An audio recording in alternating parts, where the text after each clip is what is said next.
Welcome into our overtime segment here at SportsSource.tv. We appreciate you being with us. This brought to you by Blue Smoke Cigar. You see it on the front of my desk there. The folks at Blue Smoke, it's the best cigar club in town. It might be the only cigar club in town in terms of quality. They do just outstanding stuff out there. They got the leather seating. They got a million HD TVs for you to watch, sports, news, movies, whatever you're into. They've got card tables. They've got a golf simulator. And they got a walk-in humidor that, as somebody who enjoys a cigar, it's got tremendous selection in terms of boutique cigars, big-name cigars, but at good prices. Blue Smoke Cigar, get yourself a membership this year, or just drop by and see for yourself. You don't have to be a member just to walk in there and enjoy a cigar, but you got to be a member to take advantage of all the stuff in the back room, all the leather seating and the card table and the golf simulator. But Blue Smoke Cigar, check it out. Corner of Kingston Pike and South Peters Road. You'll see the big sign for Blue Smoke Cigar. All right, I'm joined by Bob Hodge, Jimmy Hyams, Chuck Cavaleris. Kind of a quickie segment. There's a good chance it could go to somebody else, but Saints rookie Alvin Kamara, former Vol, could very well be the offensive rookie of the year this year in the NFL. Already elected to the Pro Bowl for the NFC, which is pretty darn good for a rookie. His numbers this past year, don't show them yet, Chris, don't pop it up yet, but he had 728 yards rushing, which is a 6-yard average. He had 826 yards receiving in a Drew Brees-led offense, 10 yards per catch, scored 13 touchdowns. So naturally, that's had many of us who were calling for Butch Jones to use him more saying, see, Butch Jones should have used him more. But I wanted to dig into the numbers and see if that's true. Is he getting more touches? Everybody's saying, well, they know how to use him down there. They're using him all the time. Did he get more touches at New Orleans or at Tennessee? Let's take a look. All right, here come the numbers. Up there at the top, you see now Tennessee at 2016, they were an 11-game season. This is his regular season number, 16 games for New Orleans for 2017. Compare it by the side. 103 carries at Tennessee, 120 for New Orleans. He had more yardage with New Orleans. Pass receptions, many more with New Orleans, twice as many and more than twice as many yards. Touchdowns, he had 13 at Tennessee in 11 games, 13 in New Orleans in 16 games. But here's where it gets interesting. Rushing attempts per game. He got more rushes per game at Tennessee than he did with the Saints, 9.3 to 7.5. More pass receptions with Drew Brees, 5 versus 3.6, so not many more, but like 1. Touches per game, added up. He got more touches at Tennessee. 12.9 touches per game at Tennessee, 12.5 with New Orleans. Average more yards per game by about 8 with the Saints. So my question, did he get enough touches at Tennessee, or is he simply a better fit in a really good Saints offense where you have a quarterback who likes to dump it off to his running backs, or is it a little bit of both? Didn't get enough touches at Tennessee. He didn't get enough touches with the Saints either. I mean, D. The answer is D. Here's the reason he didn't get enough touches at Tennessee. If the issues with Jalen Hurd don't pop up when they do, back in 2016, right? Gosh, I'm getting old. Then he doesn't get as many touches as he did. You could argue he needed more than what he had, but if Jalen Hurd doesn't leave the team, he doesn't get what he did. So I'm going to say he did not get enough touches at Tennessee. I don't agree with Bob, and in particular, now he probably got enough the last 5 games of 2016 when Hurd was out, right? And but he missed a couple of games with injuries, right? And then I guess A&M game on is when they started using him more, right? Yeah, I thought he was underused at Tennessee. Those numbers of touches surprised me, but he's still in college with Tennessee system. Should have touched the ball more.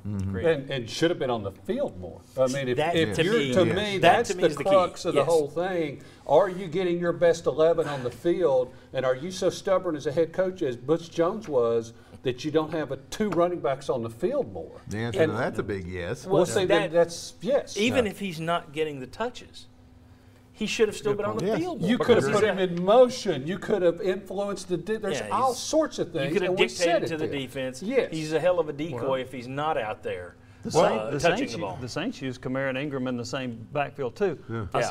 I should say on the field together because sometimes Kamara would line up in the slot. Which is what Will Overstreet called for constantly on this show for his junior and senior years, saying line him up in the backfield.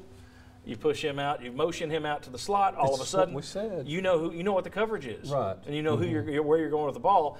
Linebacker comes out and covers Kamara. You know who you're throwing the ball to. So the fact that they never did that to much extent, that's what haunts them. But this idea that, well, Tennessee never used him. No, they used him. Technically, he got more touches in Tennessee than he did there. It's just how they used him. And I still think he's a better fit there. I think. Sure, I do too. Drew Brees versus Josh Dobbs. Not only Drew Brees versus Josh Dobbs, but the offense that he is in and they have is perfect for that. Reggie Bush. Exactly. That's what I was going to say. They've shown film. It's an offense that really fits that kind of player very well. For Reggie Bush in the exact same play.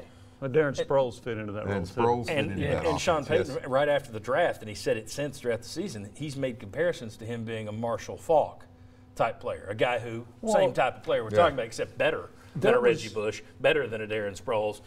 He was a runner, but also this incredible playmaker that you could throw the ball to out of the backfield. I mean, those great Rams teams were built around Marshall Faulk. So if you're getting compared by Sean Payton to Marshall Faulk, pretty good comparison. And pretty good value for a third-round pick. Yeah, there was a lot of teams kicking themselves. There was a stat, I don't know if this held true at the end of the year, but maybe 14 or 15 games in, there was a stat that Kamara forced more missed tackles per touch than anybody in the NFL. And plus he had like more broken ankles. 105-yard, or was it kickoff return? I mean, also throw that in there. And there was an NFL scout, it wasn't just us, there was an NFL scout that said Alvin Kamara was the most complete running back in the SEC in 2016. And we're saying, well, no, there's these other running backs at Georgia, at LSU.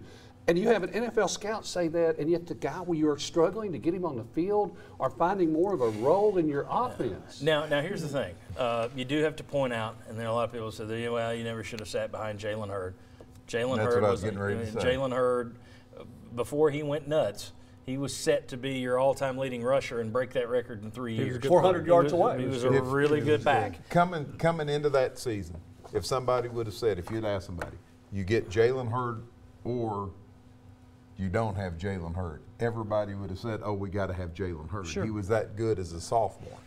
Yeah. But the trick is, you had an incredible 1-2 punch, and you couldn't figure out what you couldn't figure it out this past season. You either gave one or you gave two. The other. Yeah. You never did 1-2 punch. It was one or two on the field. You could have gone with a two-back set and got a better player on the field than what you had, and you still wouldn't do it. Well, that's a good point. Yeah, because by the end of the year, Ty Chandler looked as good or better than John. Looked more dangerous than John Kelly. Here's my next question. All right, now of course he's going to play wide receiver when he comes out. Jalen Hurd now going to Baylor. We'll see what happens there. He says he's going to be a receiver. He went down there to play receiver right after they changed their offensive system, and now they're a run-first team. So I don't know what he's doing. But if he winds up, let's say he winds up back at running back, right? And let's say he's not drafted as a receiver. They use him as a running back in the NFL. Alvin Kamara has a better career, doesn't he? Because he's multidimensional. No, I think so too. I mean, he's not a head case. Plus, he also seems to be focused on playing football instead of whatever it is that goes through Jalen Hurd. And plus, right now, I think with Hurd, you've had the last count. I had 3 concussions, 2 shoulder surgeries. Those also take a toll, especially for somebody who's taller and takes some of those big-time hits. I talked to some NFL scouts right after Hurd quit. And they mentioned, first off, he's got to do some explaining about why did he quit. Yeah. But the other thing was, they said he can't play wide receiver. He might be able to play tight end, but his best position is running back. Yeah. Now, do what Jacksonville does with Fournette. He would fit in certain systems. He would not be as good with the Saints system as Kamara. Right, yes. But he would be better in other systems. And they felt, these two scouts felt like he would be a better NFL running back given the right system than he would be at any other position. Oh, if his head's on straight, I agree with that. Yeah, I think so too. But I still say the guy who's going to have the better, longer career is going to be Alvin Kamara. No, I agree completely. Yeah. All right, we'll see. Jalen Hurd and Alvin Kamara can prove us right or wrong. Thanks for joining us this week. We appreciate it. Next Sunday, 11 a.m. on WATE6, we will be previewing signing day. Now we're going to talk Tennessee basketball. I'm sure there'll be some other outrage, some other crazy news that we'll talk about. But we're going to do a big preview of signing day. When you leave after next Sunday, leave our show, you're going to have a good idea of who to watch, who the Vols may flip, who may get flipped from the Vols, how those positions are going to be used in terms of the last few scholarships that Tennessee has to hand out. How many scholarships does Tennessee still have to hand out? Turns out that number seems to be changing this week in terms of based on past blue shirts and everything else. So we'll break all of that stuff down for you next Sunday, 11 o'clock on the Sports Source and WATE6, but also you can find it right here at sportsource.tv. And if you're out of the area, you can always watch us live on Facebook Live on our Facebook page. thanks for being a part of the Sports Source family. We appreciate it. Have a good Sunday.